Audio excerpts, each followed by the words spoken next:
সাংবাদিক ধৰ্মেন্দ্ৰ খাখলাৰীৰ মূৰ সাংবাদিকতা আৰু সামাজিক কৰ্মজীৱনৰ চমু পৰিক্ৰমা শীৰ্ষক গ্ৰন্থৰ উন্মোচন কৰে প্ৰতিদিন টাইমৰ মুখ্য সম্পাদক নিতুমণি শইকীয়াই।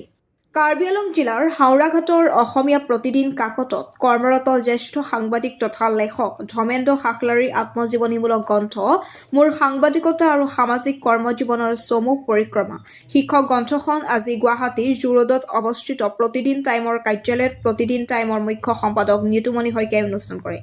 এই উপলক্ষে শইকীয়াই গ্ৰন্থখনৰ প্ৰশংসা কৰি কয় যে এইখন কেৱল এখন আত্মজীৱনী নহয়, ই জনস্বাৰ্থ সংলগ্ন সাংবাদিকতাৰ এক প্ৰেৰণাদায়ক উদাহৰণ।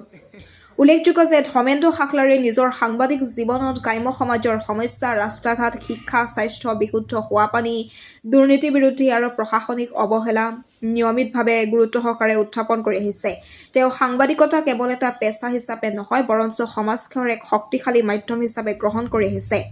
গ্ৰন্থখনত তেওঁ সাংবাদিকতাৰ অভিজ্ঞতা, সংগ্ৰাম, সাফল্য আৰু সামাজিক আন্দোলনৰ বিস্তৃত আৰু তথ্যভিত্তিক বিৱৰণ সন্নিৱিষ্ট কৰা হৈছে, যি নতুন প্ৰজন্মৰ সাংবাদিকসকলৰ বাবে পথ প্ৰদৰ্শক হিচাপে কাম কৰিব। সাহিত্যৰ ক্ষেত্ৰতো ধৰ্মেন্দ্ৰ খাখলাৰীৰ অৱদান বিশেষভাৱে উল্লেখযোগ্য। তেওঁ কেৱল সংবাদ লেখকেই নহয়, বৰঞ্চ এজন সংবেদনশীল কবি সাহিত্যিক। তেওঁ পূৰ্বৰ প্ৰকাশিত গ্ৰন্থসমূহৰ ভিতৰত হৈছে আকাশৰ পৰা খহি পৰিল এটা তেজ ৰঙা সূৰ্য, আত্মলব্ধি, বড়ো কৃষ্টিৰ নীৰৱ সাধক ক্ষীৰোদ খাখলাৰী আৰু মহৎ লোকৰ অমৃতবাণী উল্লেখযোগ্য। এইসমূহ গ্ৰন্থত সামাজিক বাস্তৱতা, আত্মচিন্তা আৰু নৈতিক মূল্যবোধৰ শক্তিশালী প্ৰকাশ দেখা যায়। তেওঁৰ সৰ্বশেষ আত্মজীৱনীমূলক কৃতি আৰু তেওঁৰ জীৱন সংগ্ৰাম আৰু অভিজ্ঞতাৰ এক সম্পূৰ্ণ দৃষ্টিভংগী আগবঢ়ায়। এই কৃতিয়ে সমাজৰ প্ৰতি দায়িত্ববোধ আৰু নিৰপেক্ষ সাংবাদিকতাৰ মনোভাৱ অধিক দৃঢ় কৰে। উপস্থিত বিশিষ্ট ব্যক্তিসকলে বিশ্বাস ব্যক্ত কৰে যে এই গ্ৰন্থখন নতুন প্ৰজন্মৰ সামাজিক কৰ্মী আৰু সাংবাদিকসকলৰ বাবে প্ৰেৰণাৰ উৎস হিচাপে পৰিগণিত হ'ব। অনুষ্ঠানত ধৰ্মেন্দ্ৰ খাখলাৰীৰ পত্নী ৰূপালী বসুমতাৰী, কন্যা অমিতা খাখলাৰী, পুত্ৰ চন্দন খাখলাৰী আৰু তেওঁৰ সহযোগী সমৰাজ চৌহান, নাৰায়ণ বৰুৱা, ৰত্নকান্ত পাঠক আৰু সুভাষ বসুমতাৰী উপস্থিত থাকে। অনুষ্ঠানৰ অন্তত ধৰ্মেন্দ্ৰ খাখলাৰীয়ে উপস্থিত অতিথি আৰু সহযোগীসকলৰ প্ৰতি আন্তৰিক কৃতজ্ঞতা জ্ঞাপন কৰে। ধৰ্মেন্দ্ৰ খাখলাৰী এগৰাকী জ্যেষ্ঠ সাংবাদিক, আমাৰ অসমীয়া প্ৰতিদিন কাকতৰ লগত দীৰ্ঘদিনৰ পৰা জড়িত। তেখেতক ব্যক্তিগতভাৱে মই বহু পূৰ্বৰ পৰাই জানো আৰু শেহতীয়াকৈ তেখেতে মোৰ সাংবাদিকতা আৰু সামাজিক কৰ্মজীৱনৰ চমু পৰিক্ৰমাৰ শীৰ্ষক এখন আত্মজীৱনীমূলক গ্ৰন্থ তেখেতে লিখি উলিয়াইছে। দীঘলীয়া সাংবাদিকতাৰ অভিজ্ঞতাৰ ভিত্তিত এতিয়ালৈকে খাখলাৰীয়ে যিখিনি সময় অতিবাহিত কৰিছে সেইখিনিকে তেখেতে ধৰি ৰখাৰ প্ৰয়াস কৰিছে।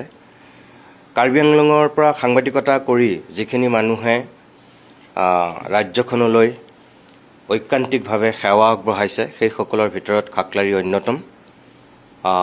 মই খাখলাৰীক শুভেচ্ছা জনাইছোঁ আৰু আজি আনুষ্ঠানিকভাৱে আমাৰ কাৰ্যালয়ত অনুষ্টুপীয়াকৈ অনুষ্ঠিত হোৱা এই অনুষ্ঠানতে আমি তেখেতৰ আত্মজীৱনীমূলক গ্ৰন্থখনৰ শুভ উন্মোচন কৰিছোঁ। আশা কৰিছোঁ আগন্তুক দিনত তেখেতৰ এই কৰ্মময় জীৱনে আৰু অধিক গতিশীলতা লাভ কৰিব।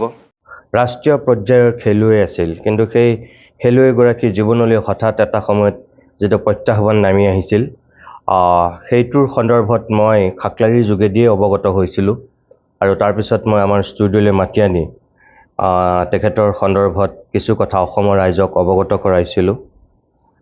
গতিকে তাৰ কাৰণেও মই খাখলাৰীক ধন্যবাদ জনাম। আৰু ক্ষীৰোদ খাখলাৰীক লৈ যিখন কিতাপ ধৰ্মেন্দ্ৰ খাখলাৰীয়ে ইয়াৰ পূৰ্বে সংকলন কৰিছিল, সেইখনো গুৱাহাটী প্ৰেছ ক্লাবত আনুষ্ঠানিকভাৱে যেতিয়া উন্মোচন কৰা হৈছিল, ময়ো তাৰ উন্মোচক আছিলোঁ। গতিকে এনেকুৱা কিছু কাম কৰি থাকে খাখলাৰীয়ে। সাংবাদিকতাৰ বৃত্তটোৰ বাহিৰত থাকিও লিখা-মেলা কৰি বা সামাজিকভাৱে কিছুমান কাম কৰি তেওঁ ভাল পায়, মই জানো। আৰু তেনেকুৱা ব্যক্তিক কেতিয়াবা উৎসাহ দিব লাগে, প্ৰেৰণা দিব লাগে। আৰু মই ভাবিছোঁ যে আজিও তেনেকৈ তেখেতক উৎসাহ দিবৰ কাৰণে, প্ৰেৰণা দিবৰ কাৰণে মই আনুষ্ঠানিকভাৱে তেখেতৰ যিখন আত্মজীৱনীমূলক গ্ৰন্থ এইখন উন্মোচন কৰি তেখেতক এটা মই সাহস দিছোঁ, আগলৈ যাতে তেখেতে আৰু এনেধৰণৰ ভাল কাম কৰি যাব পাৰে, ভগৱানৰ ওচৰত প্ৰাৰ্থনা কৰিছোঁ। আজি আমি ধৰ্মেন্দ্ৰ খাখলাৰীৰ গ্ৰন্থখন মোৰ সাংবাদিকতা আৰু সামাজিক কৰ্মজীৱনৰ চমু পৰিক্ৰমা এই আত্মজীৱনীমূলক গ্ৰন্থখন তেখেতে উন্মোচন কৰিবৰ বাবে গুৱাহাটীৰ প্ৰতিদিন টাইমৰ মুখ্য সম্পাদক নিতুমণি শইকীয়াৰ দ্বাৰা উন্মোচন কৰা হৈছে প্ৰতিদিন টাইমৰ কাৰ্যালয়ত। সেয়েহে আমি তেখেতৰ লগত সতীৰ্থ সাংবাদিক হিচাপে সহযোগ কৰি আহিছোঁ আৰু আমি সাংবাদিকতাত যেতিয়া ভৰি দিছোঁ তেখেতৰ লগত একে সহযোগী হৈ আমি সাংবাদিকতা কৰি আহিছোঁ আৰু তেখেতৰ লগত মই সততে সদায় থাকোঁৱেই আৰু তেখেতেও মোক যিকোনো কৰ্ম হ'লে মাতি লৈ যায় আৰু তেখেতৰ লগত থকাৰ বাবেই তেখেতৰ দ্বাৰা যিকেইখন গ্ৰন্থ উন্মোচন হৈছে সেই গ্ৰন্থত আমাৰ নামটো সন্নিৱিষ্ট কৰিছে। সন্নিৱিষ্ট কৰাৰ বাবে তেখেতলৈ অশেষ ধন্যবাদ জ্ঞাপন কৰিছোঁ এই চেনেলৰ জৰিয়তে। আৰু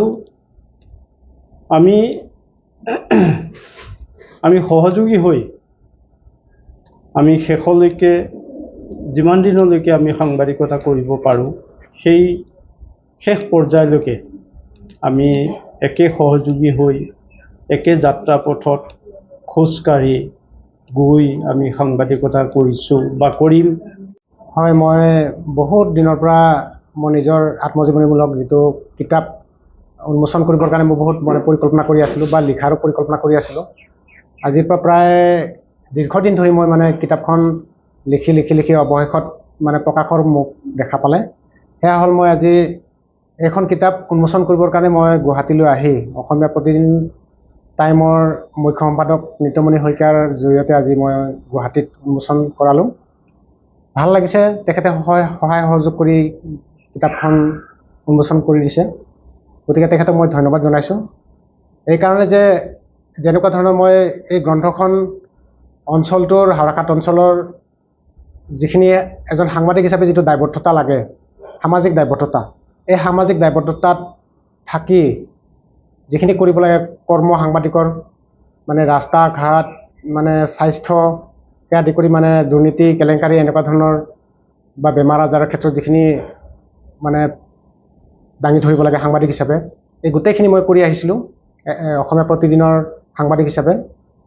ইয়াৰ পিছত মই যিখিনি অভিজ্ঞতা পাইছিলোঁ সেইবোৰ মই লিপিবদ্ধ কৰি গ্ৰন্থ আকাৰে লিপিবদ্ধ কৰিছিলোঁ আৰু অৱশেষত আজি আহি প্ৰায় বহুত বছৰৰ মূৰত মই গ্ৰন্থখন উন্মোচন কৰিবলৈ সুবিধা পাইছোঁ।